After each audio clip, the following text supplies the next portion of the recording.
ngibingelele ngisemazweni ngiphinde ngibongele umphemba oNdunankulu waZulu-Natal ngiphinde ngibongele yonke icabinet yakhe ayikhethile enguna kakhulu ke nje ukuthi le cabinet ikhombisa ukuthi imali eningi isaphethwe ukhongolose mawubuka ama departments amakhulu.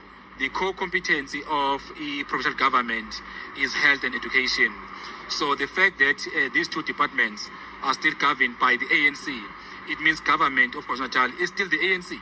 So basically those who voted for the IFP, voted for the DA and NFP, indirectly voted for ANC. So they retained the ANC through their votes by not voting the ANC, basically. So, yeah, it's just something that is very strange that the big portfolios, the big budget, like your transport, human settlement, health, education, can still be in the hands of the ANC.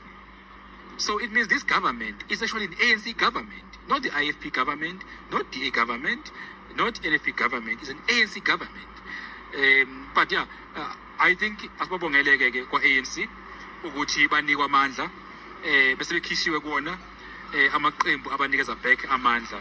Thina ke nje Action SA soqhubeka sibe kweshamthetho siyamukela ama results kodwa siqhubeka and do our work and hold them accountable even if singekho in that legislature.